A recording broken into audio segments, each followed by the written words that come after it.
Chapter 1. Shadows of Arrival. Emily and Ethan drove slowly along the narrow, winding road that snaked its way deeper into the woods, each turn bringing them closer to the house they had inherited but had never seen in person. Towering pines loomed on either side of the car, their branches thick with leaves that barely allowed sunlight to filter through. It was late afternoon, but already the air held a chill, and the fading daylight seemed reluctant to follow them any further. Emily clutched her hands in her lap, feeling a strange, hollow weight settle in her chest, a sensation she couldn't shake, as if she were entering a realm of forgotten things. Finally, as the trees thinned, the house came into view. It was older and larger than they had expected, an imposing structure with tall, narrow windows and dark wooden beams that appeared almost black against the gray sky. Ivy clung to the stone walls, winding its way over the facade like veins, as if the house itself had grown from the earth and claimed the wildness around it. A chill trickled down Emily's spine as they parked in front, the gravel crunching beneath the tires in the sudden silence. The house loomed above them, watching, waiting. Stepping out of the car, Emily noticed how still everything seemed, as if the entire forest were holding its breath, watching them with invisible eyes. She looked over at Ethan, whose excitement was evident in his every movement, his eyes taking in the house's architecture, the rugged beauty of its weathered exterior. But even his enthusiasm couldn't mask the subtle unease in his expression, the faint crease in his brow as he stared at the house a little too long, as if sensing something off. They crossed the threshold into the foyer, and immediately the air turned cold, almost damp, as though the walls themselves were drawing warmth from their skin. Dust motes floated in the dim light, disturbed by their entrance. The silence was so complete that Emily could hear her own heartbeat, feel the hollow echo of her steps on the wooden floorboards as they moved further inside. Shadows seemed to cling to the corners, stretching and shifting, reluctant to reveal what lay within. The interior was a testament to a forgotten era, with thick, ornate wallpaper faded from time, its floral patterns muted beneath a thin layer of dust. Large portraits lined the walls, and Emily's gaze was drawn to the eyes of each figure, painted with an unsettling intensity that made them seem almost alive. She looked away, discomfort prickling at her neck, but the sensation lingered, as though the figures watched her still, silently judging, silently waiting. As they explored, room after room opened up to them like secrets unveiling themselves. Some grand with high, arching ceilings, others narrow and winding. Corridors that twisted back into themselves as though the house were a labyrinth designed to confound and trap. At the end of one hall, they found a staircase descending into a basement, its darkness a yawning chasm that seemed to devour the light above. Neither dared to descend, and they moved on, the sense of being trespassers growing with each step. Finally, they reached the library, a vast room lined with bookshelves that stretched from floor to ceiling, filled with thick, leather-bound volumes covered in dust. Emily ran her fingers along a shelf, the dust staining her fingertips, a mark left by something untouched, undisturbed. But as she stepped away, she noticed a faint outline in the dust, a handprint, fresh and clear, as though someone had stood there only moments before, watching them as they moved through the room. She shivered, pulling her hand back as though the dust itself were cursed. As evening fell, the house seemed to breathe around them, settling into its own strange rhythm. Shadows lengthened, pooling in corners and creeping along the walls. The wind picked up outside, howling through the trees, and with it came an eerie creaking from somewhere within the house, as though old beams were bending beneath the weight of unseen forces. A soft tapping noise echoed from one of the upper rooms, faint but insistent, like the ticking of a clock, or perhaps fingers drumming restlessly against a wooden surface. With every passing minute, Emily felt the air grow heavier, pressing in on her, as though the house itself were aware of their presence, testing them, sizing them up. She could feel it, a dark, unyielding weight that seemed to pulse from the walls, filling the space with something she couldn't name. A presence, a history, a deep, unshakable darkness that lurked just beneath the surface, waiting for the right moment to reveal itself. As the last rays of sunlight disappeared behind the trees, Emily caught sight of something strange. Above the grand fireplace hung a painting, a dark and twisted landscape that bore no resemblance to anything she'd seen before. At first, she thought it was an abstract, the shapes and shadows blending together in chaotic swirls. But the longer she looked, the more certain she became that there was something hidden within the brushstrokes, shapes that seemed to shift, morphing into faces, eyes, forms that stared back at her with an intensity that made her look away. She could feel the weight of those painted eyes on her, following her every movement, a silent, omnipresent gaze that seemed to ask, "What are you doing here?" That night, lying in bed, Emily could not shake the feeling of being watched. The house seemed alive around them, the creaks and groans echoing through the walls as though it were breathing, stretching, awakening. The darkness pressed in on her, thick and suffocating, and even with her eyes closed, she could sense something in the room, a silent presence lurking just beyond the edge of her perception. She lay still, listening, waiting, as the wind outside picked up, howling through the trees like a warning. In the darkness, she heard it, a faint, almost imperceptible sound, like footsteps echoing down the hall, growing louder with each passing second. Chapter 2: Whispers in the Walls. The dawn crept slowly into the house, casting pale slivers of light through narrow windows, but it did little to alleviate the sense of isolation that blanketed every inch of the place. Emily and Ethan moved carefully through the dim corridors, each step stirring up small clouds of dust, as though they were wading through the forgotten years hidden in every corner. Yet Emily felt that she was not alone, as if 1,000 unseen eyes traced her every movement, hidden in the grain of the wood, in the peeling wallpaper, in the cobwebbed crevices that lined each room. A feeling hung heavy in the air, a presence so tangible it almost felt like a physical weight pressing on her shoulders, slowing her steps, fogging her mind. She tried to shake off the sensation, convincing herself it was simply the unfamiliar surroundings or the overwhelming silence. But as she stood in the empty dining room, where a long, heavy oak table stretched across the floor like an altar, her mind played tricks on her, whispering questions she dared not ask out loud. The silence was like a held breath, deep and endless, absorbing every creak, every faint thud of her footsteps. Then, as she moved toward the staircase to explore the upper floors, a sound broke the stillness, a soft, almost imperceptible whisper. She froze, feeling the skin along her arms prickle with an instinctive unease. The whisper was faint, an indistinct murmur that seemed to originate from somewhere deep within the walls themselves, as though the house was waking, stirred by their presence. Emily strained to listen, catching only fragments that faded as quickly as they had come, melting into the oppressive silence. Ethan, already upstairs, had moved on, unaware of the whispers that teased at the edge of Emily's consciousness.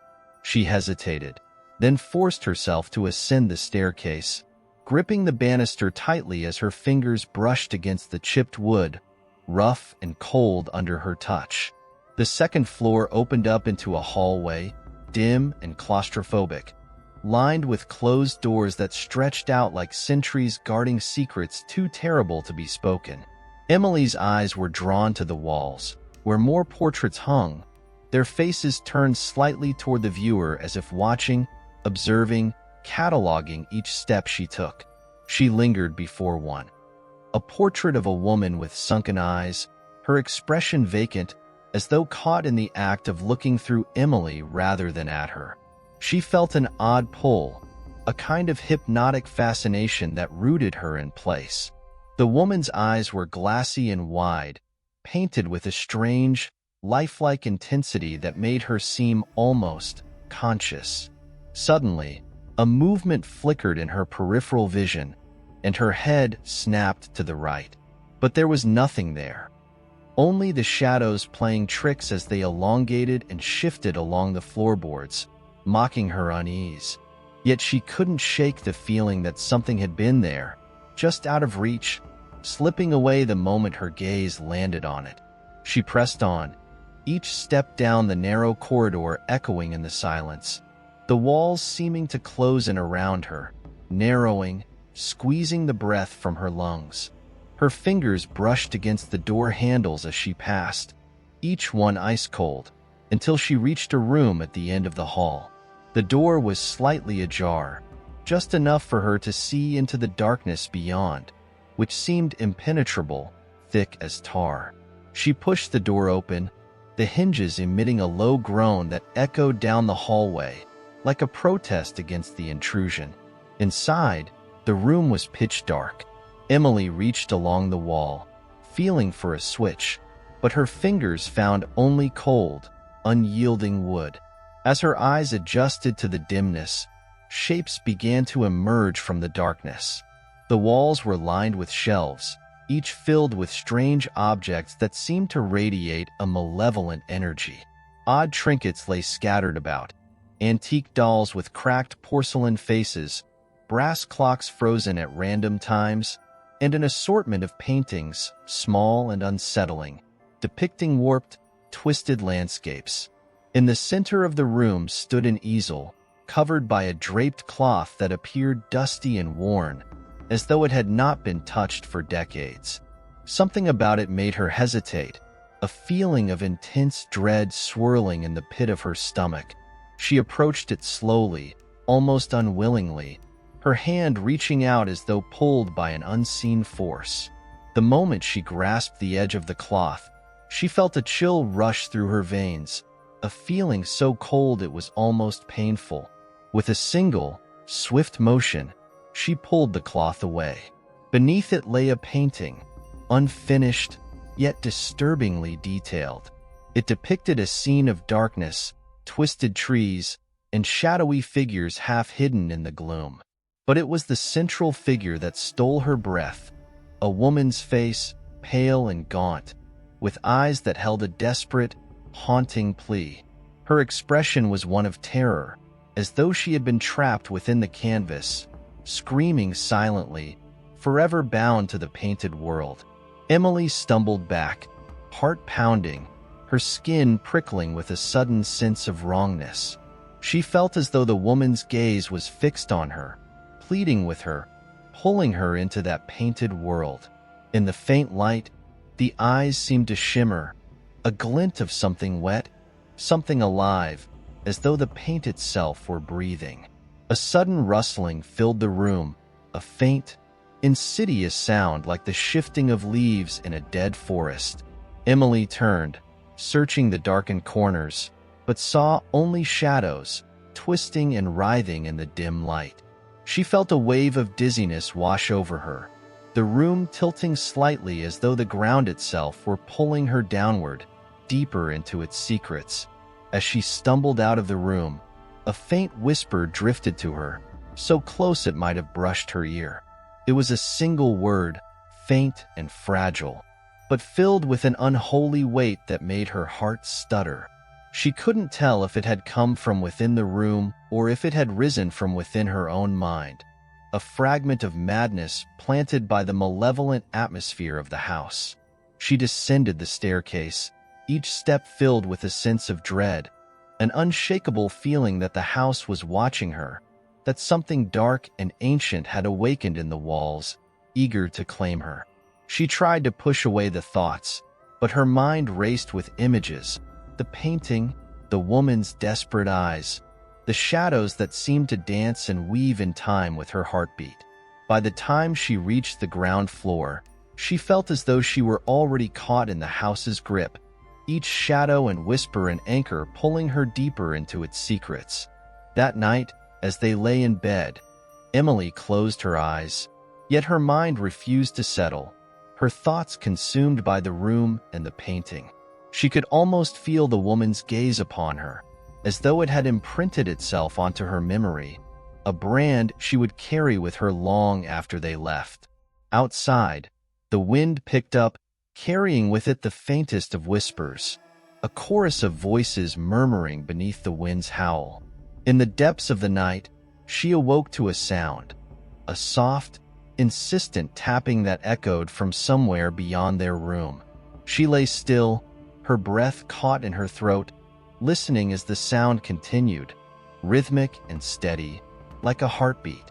It seemed to move, slipping down the hall, growing fainter, until it disappeared into the vast silence of the house. And then, just as she began to drift back into a troubled sleep, she felt it, a light pressure on her arm, cold and feather-soft, like the touch of fingers brushing against her skin. Her eyes flew open, but there was nothing there, only the darkness and the oppressive silence that filled the room like a living thing.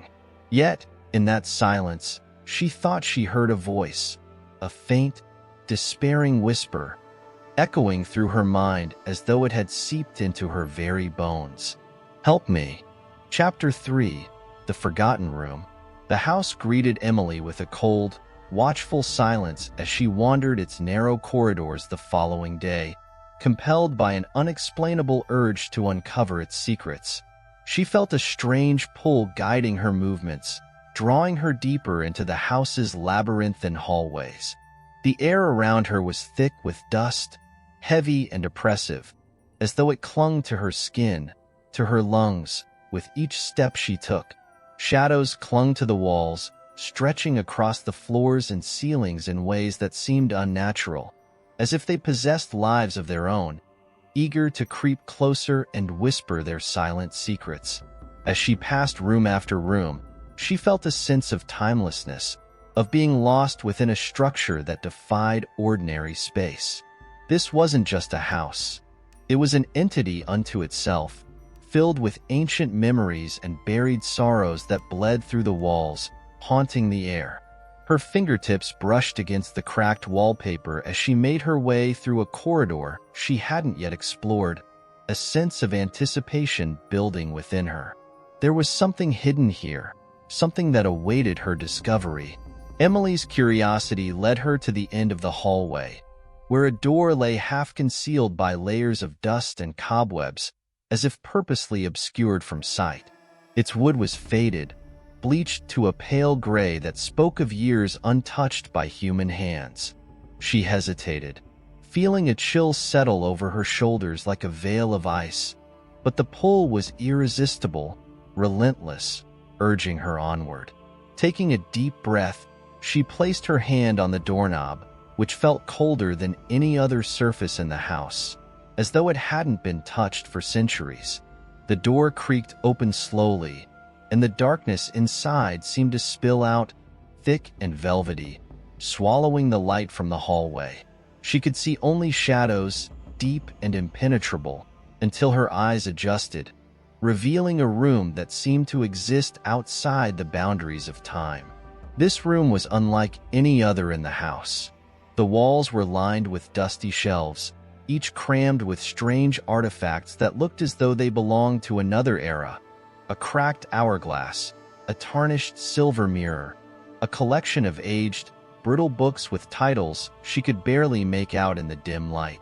They were objects abandoned, forgotten, their stories lost to time and neglect. But it was the far wall that caught her attention. Hanging there was an enormous tapestry, its colors faded and muted, yet still rich with dark, haunting imagery. The scene depicted a twisted forest shrouded in mist, where shadowy figures lurked among the trees, their faces contorted in expressions of horror. The trees themselves seemed to twist unnaturally, bending in ways that defied nature, their branches stretching toward the figures as though reaching for them, eager to pull them into the shadows. The fabric rippled slightly, as if responding to her gaze, breathing with a life of its own.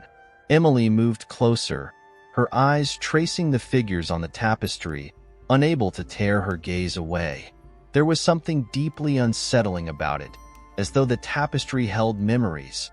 No, not memories, but spirits trapped within its woven threads, eternally bound to relive whatever horror had claimed them.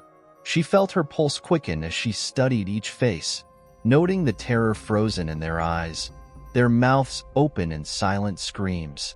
Her eyes drifted downward, drawn to the bottom corner of the tapestry where a small, almost hidden symbol was embroidered. A circle with a jagged line slashed through its center. The sight of it sent a chill racing through her spine. It felt familiar, as though she'd seen it before, yet she couldn't recall where or when.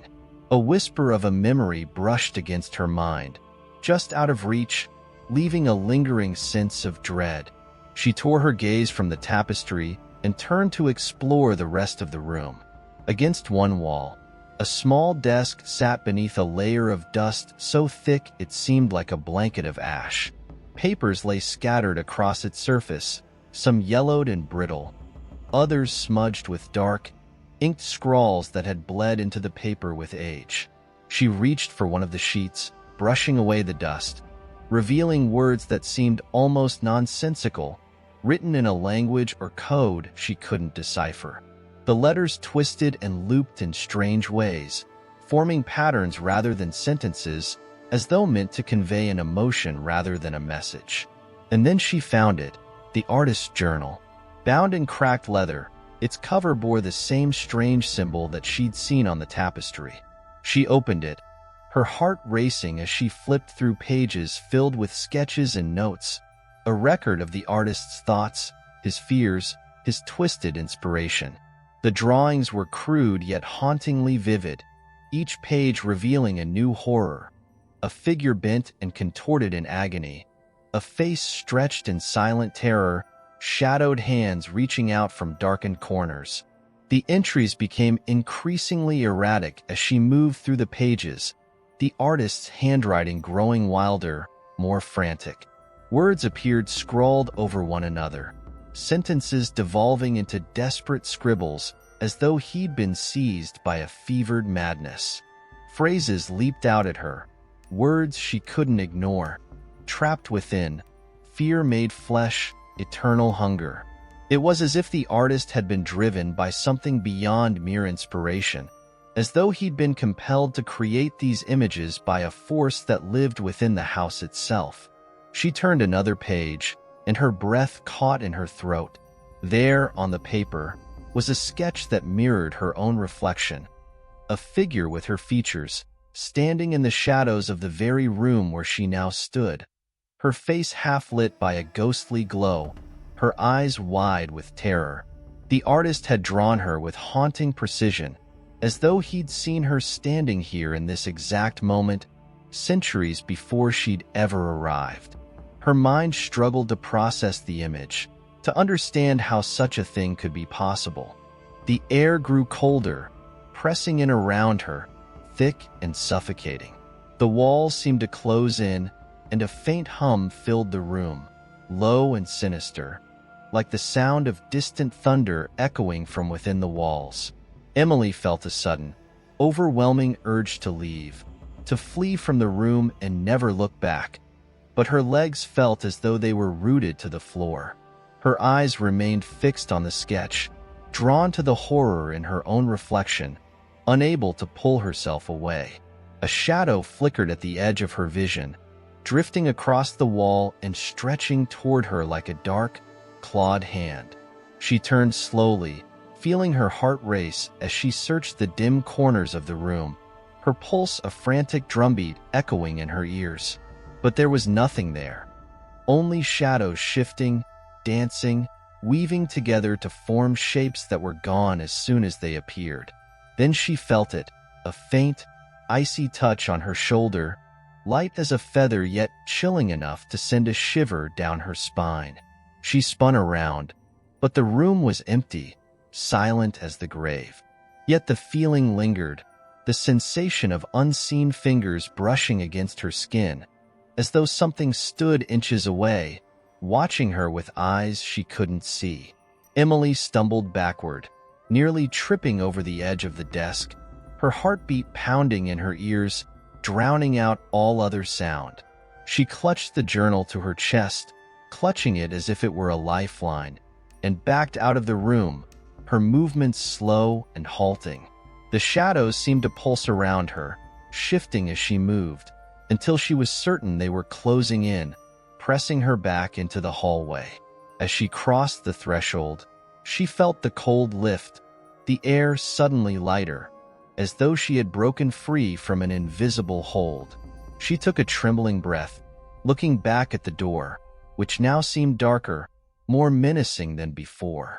It loomed there, half open, as if waiting, inviting her to return and discover the rest of its secrets.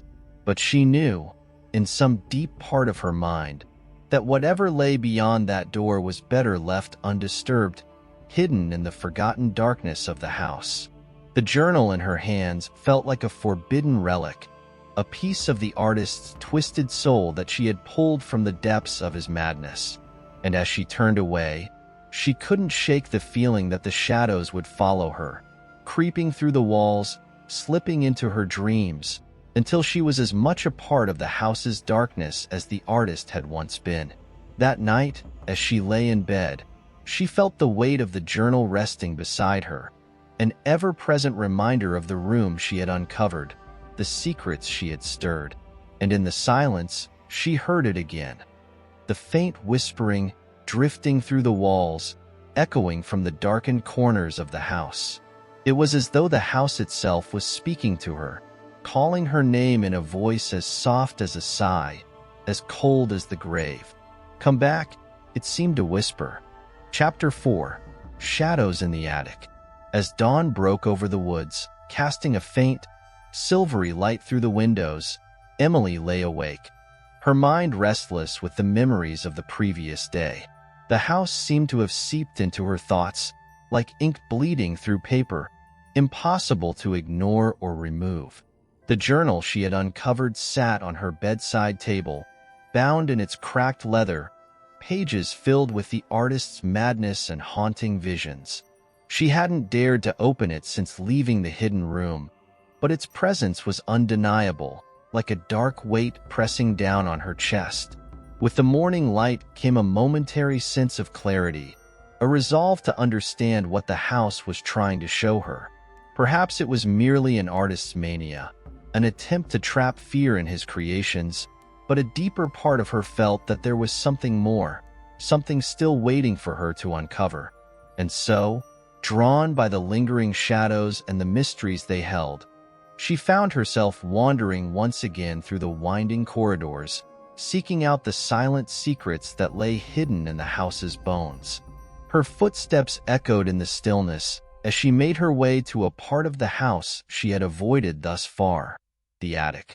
She had noticed the narrow staircase leading up to it before, but had felt an instinctual hesitation, as if something about that space was better left alone. Today, however, the unease was tempered by a need to know, a compulsion to understand whatever strange history this house held. The stairs creaked beneath her weight as she ascended, each step a hollow, muffled thud in the otherwise silent house.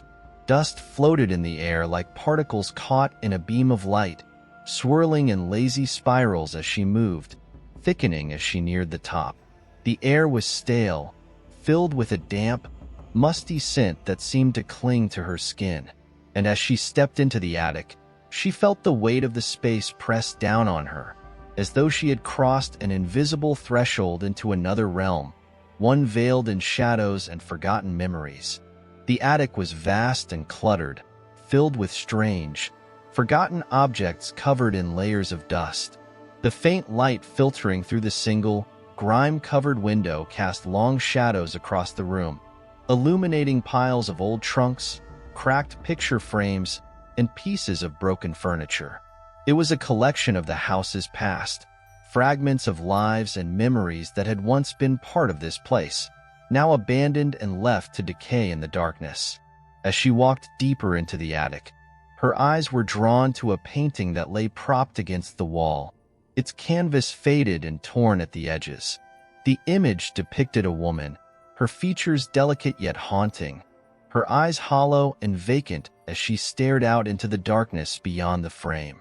There was a sadness in her expression, a melancholy that seemed to seep from the painting, filling the room with a quiet despair. Emily felt an eerie familiarity as she looked at the woman's face, as though she had seen her before. Not in person, but in the house itself, a presence lingering in the shadows. Nearby, another object caught her attention, a tall, ornate mirror standing against the far wall, its surface covered in a thick layer of dust. She reached out, her fingers brushing away the grime, revealing the glass beneath. As the mirror's reflection became clear, she caught sight of herself, her face pale and hollow in the dim light. But there was something else, a shadow in the background, a figure standing just behind her, its form obscured by darkness. Her heart quickened as she turned, expecting to see someone there, but the attic was empty, silent save for the faint sound of her own breathing.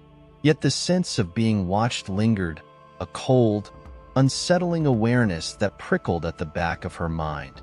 She looked back at the mirror, half expecting the shadow to reappear, but the reflection showed only her own face, framed by the dim, dusty room. Feeling a chill settle over her, she moved away from the mirror and continued exploring the attic.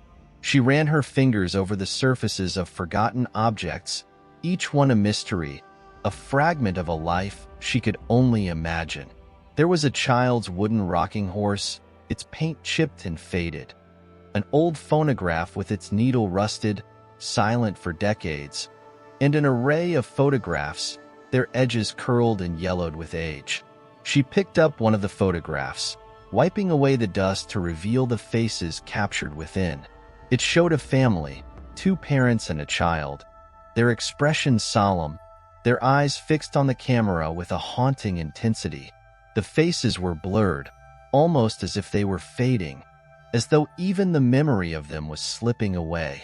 She placed the photograph back where she'd found it and turned her attention to a large, dusty trunk near the center of the attic. Its lid was heavy, resistant, as if it hadn't been opened in years, but she managed to pry it open with some effort. Inside, she found a collection of notebooks, each one bound in leather and covered with the same cryptic symbol she had seen in the artist's journal, the circle with the jagged line through its center. She felt a chill as she traced the shape with her fingertip, a sense of dread prickling her skin as she opened the first notebook. The pages were filled with sketches, each one more disturbing than the last. Figures contorted in agony, faces twisted in terror, shadowy shapes looming over them with claws and hollow eyes. But these drawings were different from those in the journal. They felt darker, more desperate, as if the artist's sanity had slipped further with each stroke of the pen. And then, near the back of the notebook, she found sketches that mirrored the house itself. Rooms rendered in intricate detail, with strange symbols drawn over doorways and windows, as though the artist had tried to trap something within its walls. She turned the page and froze. There, drawn with haunting precision, was the attic, filled with the same objects she saw around her. And in the center of the room, surrounded by shadows, was a figure. A woman, her face turned away, her hands stretched out toward the viewer as though reaching for help. Emily felt a chill race down her spine as she realized that the figure's dress, the curve of her shoulder, the outline of her hair, all mirrored her own. It was as if the artist had drawn her standing there, in that very moment, as though he had known she would come, had seen her through time, waiting for her arrival. She closed the notebook, her hands trembling, the room pressing down on her with an oppressive weight.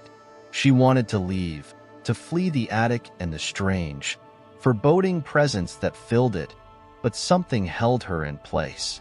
It was as if the house itself was keeping her there, whispering to her, showing her things she couldn't ignore. She felt an unexplainable compulsion to stay, to understand the visions and shadows that surrounded her. A sudden creak echoed from the far side of the attic, the sound cutting through the silence like a blade.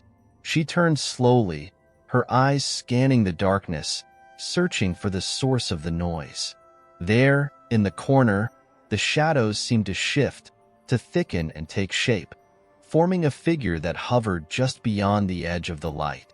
It was indistinct, a mere silhouette, yet there was a malevolence in its presence, a cold, hungry darkness that filled the air with a sense of dread. The figure moved, its form stretching and twisting, as though it were made of shadows and smoke. It seemed to watch her, its gaze piercing through the darkness, and she felt its presence settle over her like a shroud, filling her mind with a sense of impending doom. Her heart pounded, each beat a frantic rhythm that echoed through her body, but she couldn't look away, couldn't move, trapped by the entity's unyielding gaze. And then, as quickly as it had appeared, the shadow faded, dissolving into the darkness, leaving the attic silent once more. Emily stood frozen, her breath shallow, her skin prickling with fear. The weight of the house pressed down on her, a heavy, oppressive force that seemed to seep into her bones, filling her with a sense of despair and foreboding.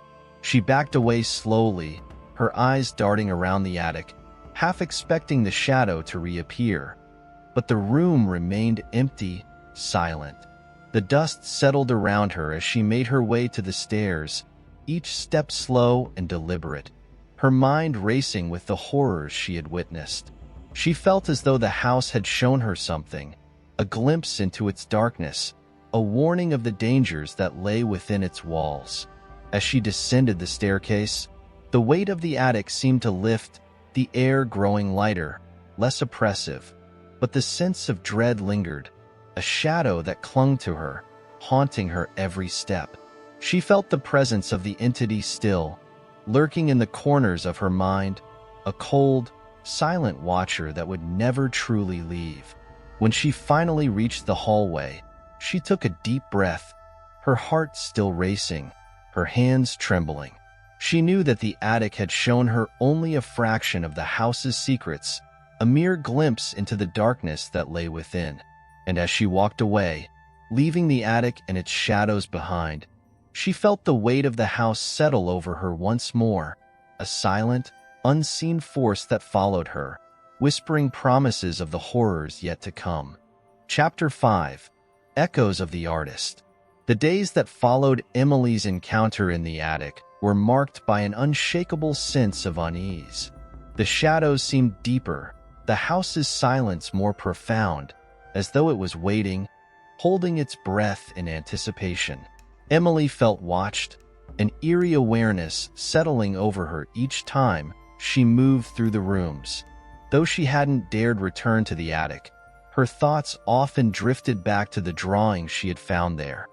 The contorted figures, the haunted rooms, and, most disturbing of all, the woman who seemed to be herself, frozen in the shadows of that darkened space.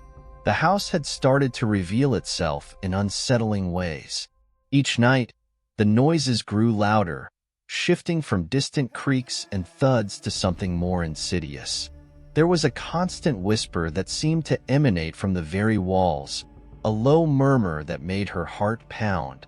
It was impossible to discern what it was saying, but it sounded like a voice. Just on the edge of recognition, a soft, rhythmic cadence that echoed through the hallways, drifting in and out of silence. Emily became increasingly consumed by the house.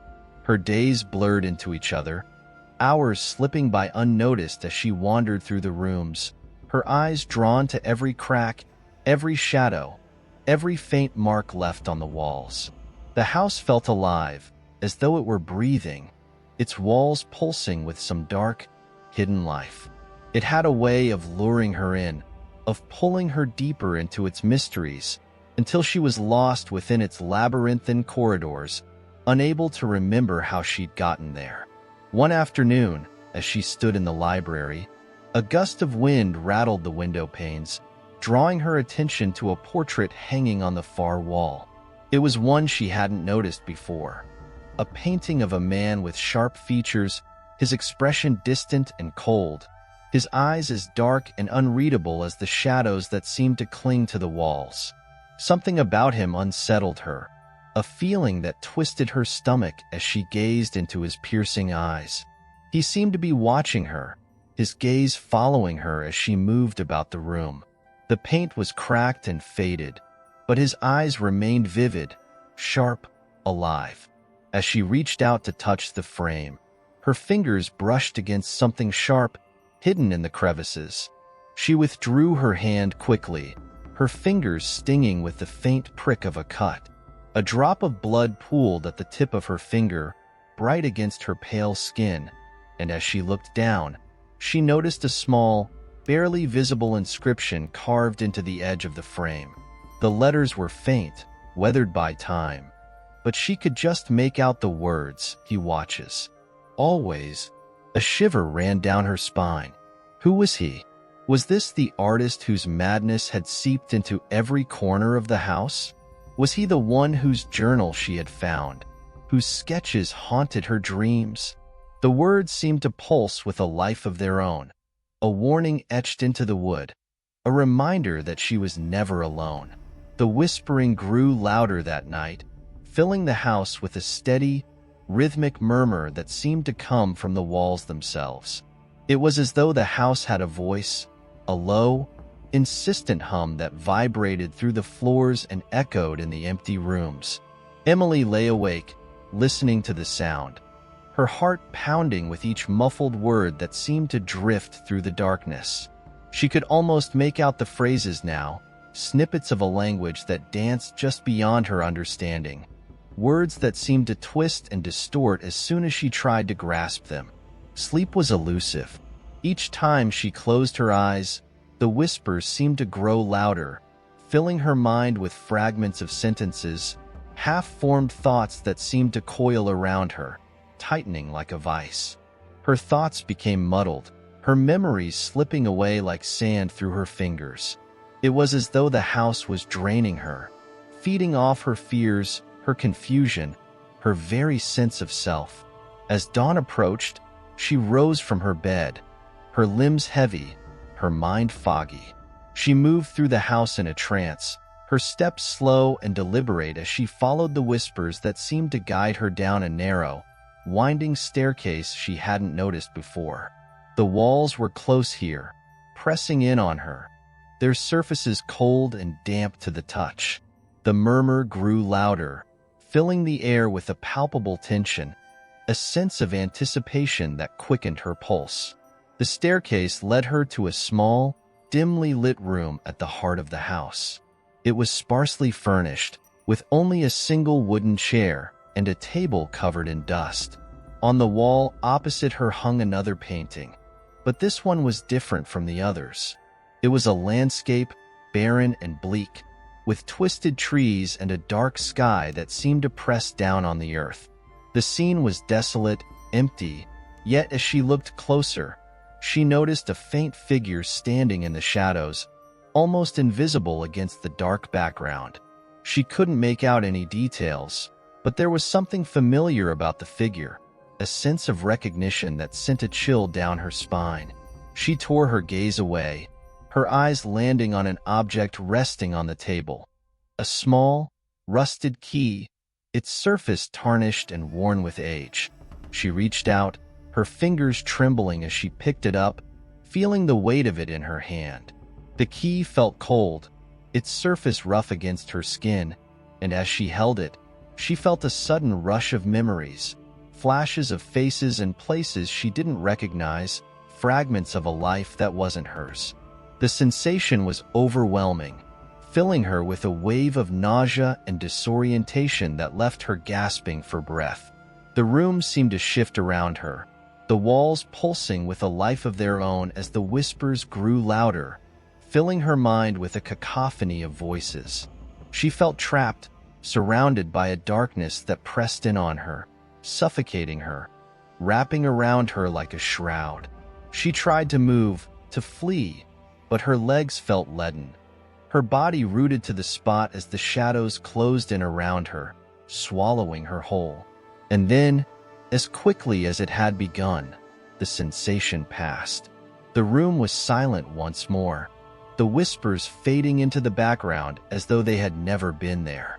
Emily staggered back, her breathing shallow, her heart racing as she clutched the key in her hand. She didn't know what it unlocked, but she felt an inexplicable need to find out, a compulsion that burned within her, urging her forward. She stumbled back up the stairs, the key clenched tightly in her fist, her mind reeling from the experience. Every fiber of her being was screaming at her to leave, to escape this place and never look back. But she knew that was impossible.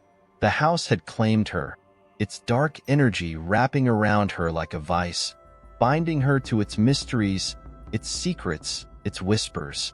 As she returned to the main floor, she felt the weight of the house settle over her once more, a heavy, oppressive force that seemed to seep into her very bones. The whispers were quieter now, a faint murmur that lingered in the air, but she knew they would return, stronger and more insistent, driving her deeper into the shadows, drawing her ever closer to the truth. She glanced down at the key in her hand, its surface gleaming faintly in the dim light. It felt like a promise, a secret waiting to be unlocked, a door that would lead her further into the darkness. And though every instinct told her to turn back, to resist the pull of the house's whispers, she knew she couldn't. The house had her now, wrapped in its cold embrace, and there was no escaping its silent, watchful gaze. Chapter 6. The Room of Dread. The unease within the house seemed to thicken as Emily continued her search for answers. The whispers had settled into a faint hum, a constant murmur that hovered just below the threshold of hearing, but it was always there, threading through her thoughts like a sinister melody. The key she had found became her constant companion, tucked into her pocket, its weight a reminder of the secrets the house held. Each time she felt its cold surface against her skin, a chill of foreboding ran through her. In the days following her discovery of the key, Emily found herself drawn to the house's hidden spaces, the corners where shadows clung thickest, the rooms where the air felt dense with age and memory. Her footsteps echoed as she wandered the hallways, the boards beneath her feet creaking as though whispering warnings of their own. Yet, despite her exploration, she found no lock that matched the key. Each door she tried refused to yield. Each hidden panel stayed shut, leaving her to wonder what secret this key guarded, and why it felt as though the house itself was resisting her. Her dreams became troubled, haunted by dark images and half-formed memories that seemed to belong to someone else. In the depths of her sleep, she saw glimpses of the artist, his face twisted in concentration, his eyes hollow and cold as he painted scenes of darkness and despair. She saw flashes of his work, figures writhing in torment, landscapes drenched in shadow, faces contorted in silent screams. She would wake from these visions gasping, her skin cold and clammy, her heart racing as the echo of the artist's gaze lingered in her mind, watching her, waiting. One night, as she lay sleepless and restless, the whispers grew louder, tugging at her mind, luring her from the warmth of her bed. She rose, compelled by a force she couldn't explain, her feet moving of their own accord as she made her way down the narrow, twisting corridors. The house seemed to guide her, the whispers rising and falling like the beat of a pulse, leading her deeper into its embrace. She descended a staircase she didn't remember seeing before, its steps narrow and steep, the air growing colder with each step she took. At the end of the staircase, she found herself in a room unlike any she had encountered in the house. It was small and dimly lit, its walls lined with mirrors of various shapes and sizes, their glass fogged with age, their frames tarnished and cracked. The mirrors seemed to watch her, their reflections warped and distorted, as though hiding something just beyond her sight. She felt a prickling at the back of her neck, a sense of being observed, as though something lurked within the glass, waiting for her to look closer. She moved through the room slowly, her gaze flickering from one mirror to the next, each reflection revealing only fragments of herself. Her face blurred, her outlines softened, her eyes hollow and dark. Yet, as she approached one of the larger mirrors, she froze, a chill racing through her as she caught sight of a figure standing behind her in the reflection.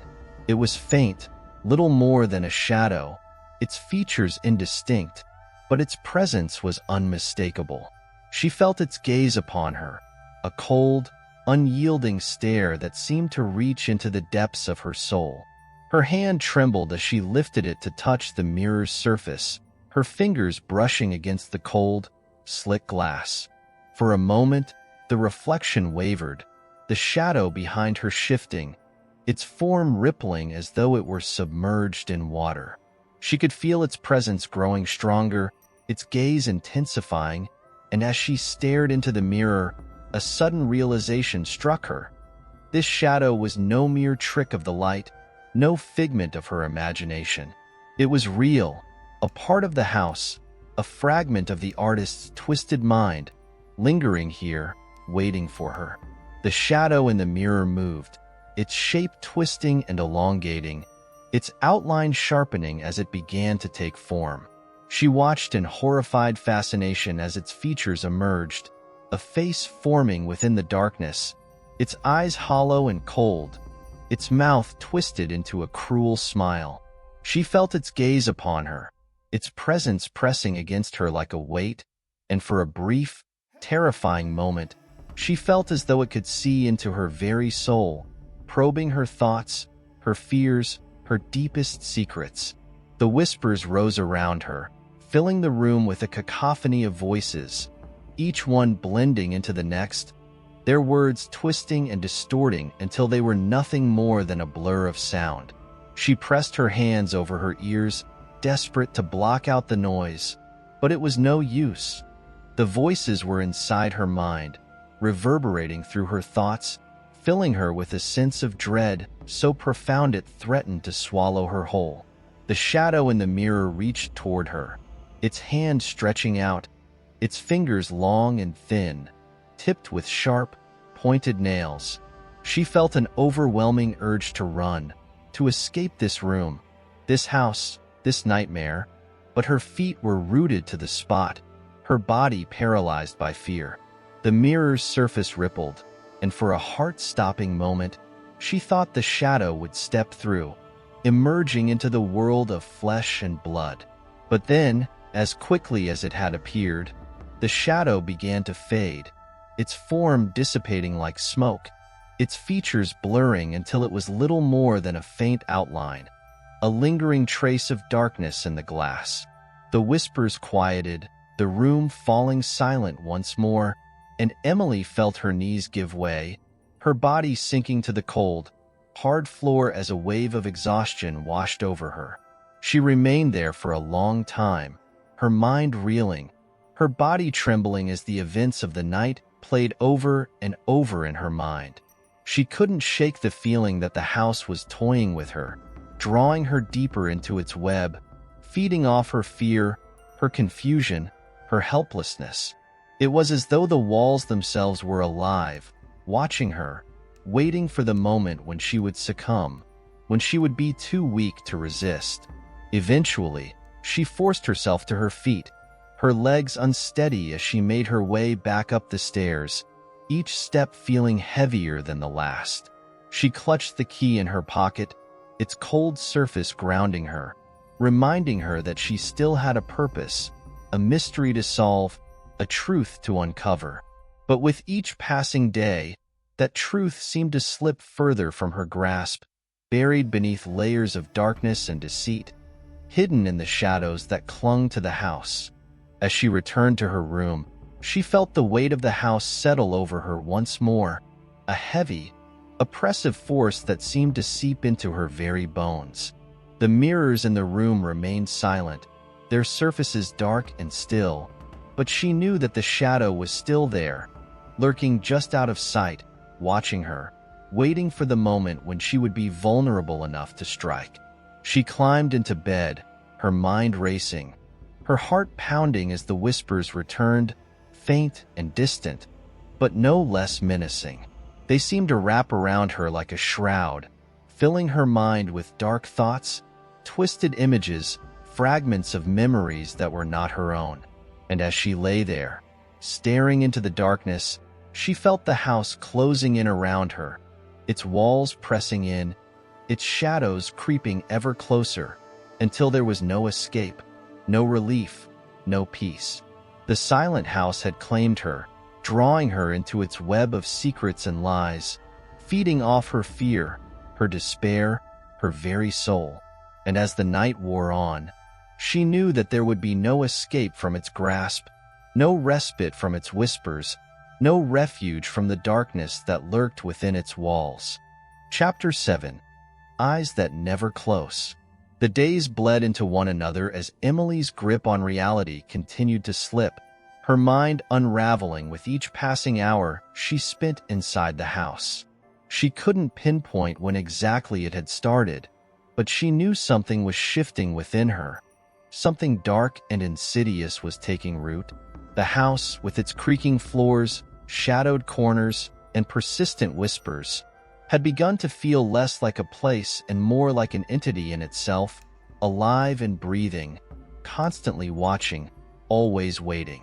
It was in the early hours of the morning, when the moonlight streamed through the grimy windows and painted the walls with pale, trembling patterns, that Emily first saw the painting. She had woken from a restless sleep, her mind filled with fragments of dreams that made no sense, twisted scenes of horror and despair that she couldn't shake. The house felt colder than usual, the air thick with something unspoken, suffocating. As she wandered through the lower halls, seeking the comfort of familiar rooms, she stumbled upon a door that she hadn't noticed before. It was tucked at the far end of the hallway, hidden behind a curtain of thick, ivy-like vines that had grown wild in the humidity. The door was old, its wood warped and cracked with age, but it felt different, somehow, as if it had been waiting for her, just as the house had.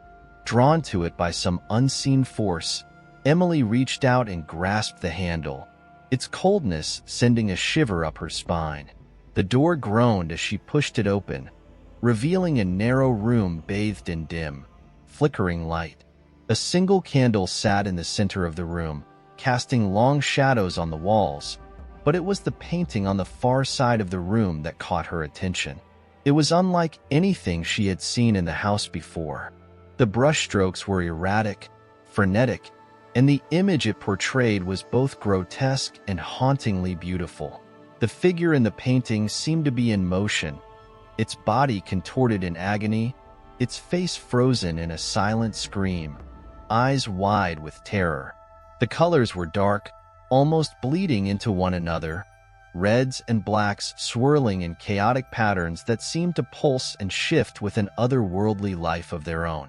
The figure seemed to be reaching toward her, its fingers elongated, thin, almost skeletal, as if begging for release, or perhaps trying to pull her into its suffering. Emily's breath caught in her throat as she took a step forward, her hand trembling as she reached toward the canvas. The air in the room had become thick, oppressive, as though the very walls were closing in around her. The painting seemed to beckon her, pulling her in, urging her to touch it, to feel the cold, clammy texture of its surface. As her fingertips brushed against the canvas, a jolt of cold shot through her, and the room seemed to shift. Her vision blurred for a split second, the walls seeming to ripple like water. She pulled her hand back, heart racing, her chest tight with panic. But the painting, now that her fingers had made contact, looked different. The figure in the artwork was no longer simply twisted in pain, but its eyes now followed her, tracking her every movement. It felt as though the figure had become aware of her, as though it were alive in some twisted, dark way, aware of her presence and eager to consume her. She stumbled backward, her mind a whirlwind of confusion and fear. The room felt colder, the shadows deeper, as though the house itself had absorbed her touch, reacting to it in ways she couldn't comprehend. The whispers, once faint, grew louder again, the words unintelligible, but their tone unmistakably sinister. She turned to leave, her heart hammering in her chest, but as she stepped away from the painting, something caught her eye, an inscription beneath the frame. It was small, barely visible, as though it had been etched into the wood with deliberate care. The letters were crooked, the ink smeared and faded with age, but Emily could just make out the words. "The fear you see is your own." A chill washed over her, the words burrowing into her mind, taking root in her thoughts. She didn't understand what they meant or why they felt so personal, but they lingered in her mind like a poison, wrapping around her thoughts, tainting them with their weight. The house seemed to pulse with an oppressive energy, as though it were alive, aware of her every move. She left the room, slamming the door behind her, but the feeling of being watched did not subside. The house felt different now, as if the walls were closing in on her, each step she took resonating with a growing sense of claustrophobia. The whispering had returned, louder and more insistent, like a chorus of voices, each one urging her forward, pushing her to uncover more, to go deeper into the house's secrets. The once comforting routine of her daily life had become a blur of confusion and terror. She could no longer tell where the house ended and her own mind began. Each night, the dreams grew darker, the visions more vivid and disorienting. Emily could no longer distinguish between the waking world and the strange, disturbing visions that plagued her sleep. She found herself standing before mirrors in her sleep, her reflection growing more distorted with each passing night. In one particularly vivid dream, she had watched herself become the figure from the painting, her body contorting and twisting in impossible ways, her face frozen in a scream that she could feel in her bones. The house, it seemed, was working its influence on her, bending her mind, warping her reality. It was as though she had been marked by it, chosen to carry its curse, to become part of its dark history. But why?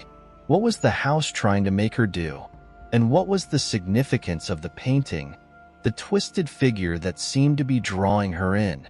Her mind raced with these questions, but the answers eluded her, slipping further from her grasp with each passing moment. The house had become her prison, and the more she searched for the truth, the more it seemed to take hold of her. It was feeding off her fear, her confusion, and her desperate desire for answers. She couldn't escape, not while the house still had its grip on her. The days grew shorter, the nights longer, and Emily felt herself growing weaker, consumed by an unknown force, as though something inside her was unraveling. And with each step she took deeper into the house's secrets, she knew that there was no turning back. The silent house had marked her, and now it was up to her to uncover what lay beneath the surface before it consumed her entirely. Chapter 8. Shapes in the Dark. The days had become indistinguishable from one another, each one a monotonous blur of tension, fear, and creeping dread. Emily felt as though she were walking through a fog, both inside the house and within her mind. She could no longer tell where the house ended and her thoughts began, the line between the two having blurred into something dark and unrecognizable. She found herself retracing the same rooms over and over, her feet carrying her without any real sense of direction. Each time she walked through the halls, the shadows seemed to stretch longer, the air thicker, as if the house itself was holding its breath, waiting for something. Ethan had become increasingly distant. He, too, had fallen under the house's strange spell, but his response was different. Whereas Emily felt herself drawn deeper into its grip, Ethan had grown irritable, withdrawn, his focus broken, as though his mind was preoccupied with something beyond her reach. It was as though he no longer recognized the house's oppressive presence, or perhaps he refused to acknowledge it, hoping it would pass, that they could return to some semblance of normalcy. But Emily knew better. The house was not something that could be ignored. It was not something that would let them go. It had been hours since Emily had last seen him. She had wandered through the house, her mind plagued with fragments of unsettling thoughts, but he had disappeared into the workshop, a place that seemed to pull him in with an almost magnetic force. She couldn't understand it. The place was oppressive, suffocating. It was where the artist had worked, where his creations had been birthed from twisted hands, and yet Ethan couldn't stay away. Her feet led her once again to the room, her hand brushing against the cold, wooden door. There was a strange sensation in the pit of her stomach as she touched the handle, as if something deep inside her was warning her to turn away. But she ignored it, pushing the door open with a slow, deliberate movement. The workshop was shrouded in shadows, only the dim light from the single overhead bulb casting eerie, distorted shapes on the walls. The air smelled of dust and oil, the pungent scent of something old and decaying lingering beneath it. The floor was cluttered with discarded canvases, unfinished works strewn across the room like discarded relics of a forgotten past. In the center of the room, the artist's easel stood, empty. No new work had been started, no new vision created. Instead, there was an unsettling stillness, an absence that filled the room like a suffocating presence. Ethan was nowhere to be found. Panic gripped Emily's chest as her eyes darted around the room. Her gaze fell on a large canvas leaning against the far wall, half covered by a faded drop cloth. It looked different from the others. Unlike the chaotic, almost deranged paintings she had seen in the house, this one seemed too controlled, too composed. As if the artist had finally captured something perfect, something that was meant to remain hidden. Her curiosity, once again, overpowered her better judgment, and she moved toward the painting, each step heavy with dread. When she pulled the cloth back, her breath caught in her throat. The painting was of a woman, draped in tattered, ethereal fabric that seemed to float around her, her features faint and blurred, like a forgotten memory. She was standing in the center of a shadowed room, the walls barely discernible, as if they were closing in around her. But it was the eyes that held Emily's gaze, the eyes of the woman in the painting. They were hollow, empty voids, like two dark, endless pits. And yet, they seemed to see her, as though they were looking directly into her soul. The room around Emily grew colder, the shadows lengthening unnaturally. She stepped back, her mind racing with confusion. How had this painting come to be? What did it mean? And why did it feel so personal? As if the woman in the portrait was somehow familiar? And then she heard it. A soft sound, like a whisper, barely audible at first, but growing louder with each passing moment. It wasn't a voice, not exactly, but the rustling of something intangible. A presence moving in the darkness, sliding between the spaces in her mind. Her heart began to race, the hairs on the back of her neck standing on end as the whispering grew louder, more insistent, as if the house itself was calling to her. She spun around, her eyes searching the room for Ethan, but he was still not there. As her gaze swept the room once again, she noticed something strange. The floor, once covered in dust, seemed to be shifting. The faintest outline of a trail was forming before her, a path that led directly toward the far corner of the workshop. There was no logic to it, no reason for the floor to look this way, but Emily felt her legs move in response, her body compelled to follow the path, as though the house itself was pulling her forward. She walked toward the corner, the whispering growing louder, more distorted with every step. Her heart pounded in her chest as she knelt down, her hand shaking as she reached out toward the floor. Beneath the dust, she felt something smooth and cold, a small object hidden in the shadows. She pulled it free, revealing an old, brass key, its surface tarnished with age. The key felt heavy in her palm, its weight pressing down on her, as though it held a secret she wasn't ready to know. But it was the feeling that lingered, that sense of being watched, that gnawed at her insides. Something deep within her told her this was no ordinary key. It was a key to something far darker, something buried beneath the surface of the house. Her mind raced with possibilities. What did the key unlock? What had the artist been hiding? And why had the house led her to it? She stood up quickly, her pulse quickening, her hands trembling as she stuffed the key into her pocket. The air in the room felt suffocating, the shadows pressing closer, curling around her like a suffocating fog. She had to find Ethan. She had to understand what was happening. But as she turned to leave the workshop, the door slammed shut with a deafening crash, the sound reverberating through her skull like a thunderclap. Emily froze in place, her breath catching in her throat, her hand frozen on the door handle. The whispers had stopped, but the silence that followed was even worse. It was the silence of something watching, waiting, ready to strike. Her heart hammered in her chest as she spun around to face the room, her eyes searching the shadows, desperate for any sign of Ethan. But the room was empty, the painting now just a faint memory in the back of her mind. And the whispers? They had returned, but now they were no longer coming from the house. They were coming from inside her mind. The house was not just manipulating the space. It was manipulating her, feeding on her every fear, every doubt. And there was only one question left. Could she survive long enough to understand what it wanted? The key felt like a promise of more answers and more horrors, waiting just beneath the surface. Chapter 9. The Erosion of Sanity. Time had become a concept Emily no longer understood. The days bled together into a continuous stretch of sleepless nights and tortured thoughts. The house seemed to exist in a state of perpetual twilight, where no natural light could breach its oppressive walls. The air was thick, as if the house itself were holding its breath, waiting for something or someone to break.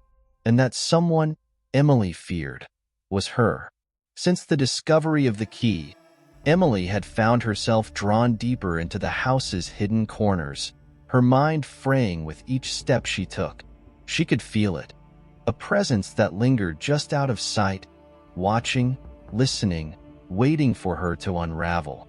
Her skin prickled at the thought, and yet there was something alluring about it, something that beckoned her to follow the twisted trail of forgotten secrets and madness.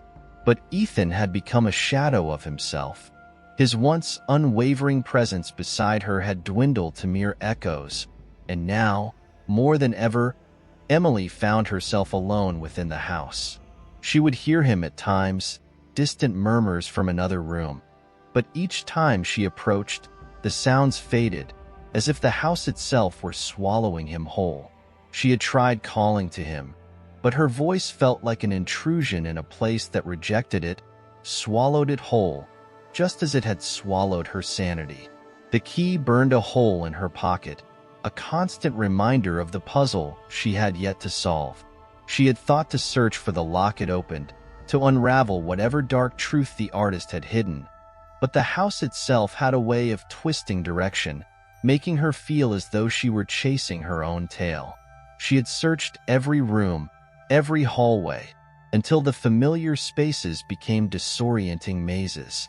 It was in the dead of night, under a pale sliver of moonlight that managed to creep through the attic window, that Emily found herself in the library. She hadn't meant to come here.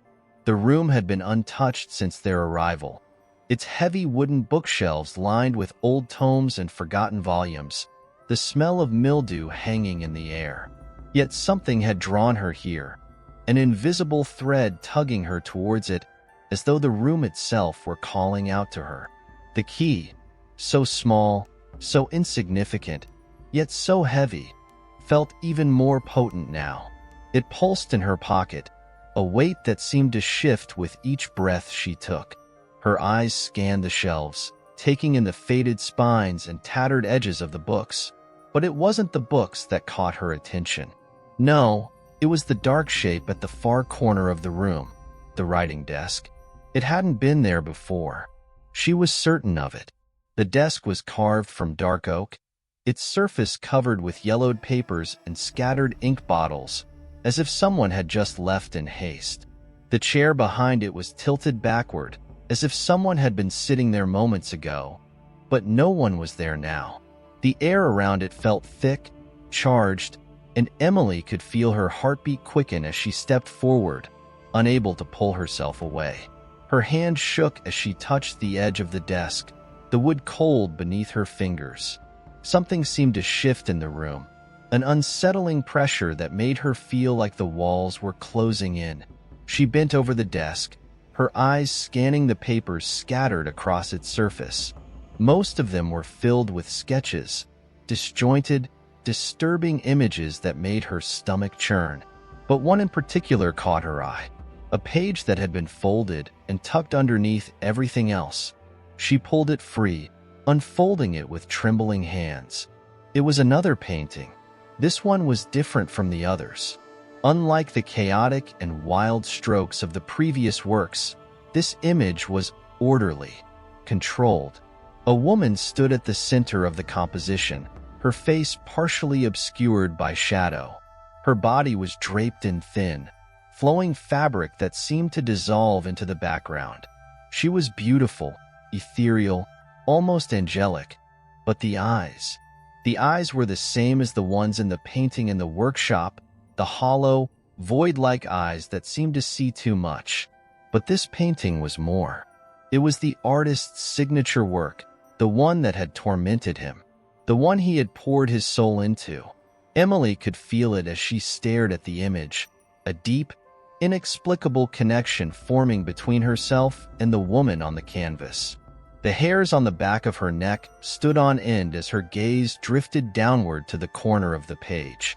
There, scrawled in jagged handwriting, was a single phrase: "The woman who never leaves." Her breath caught in her throat. The words burned in her mind, sending ripples of unease through her.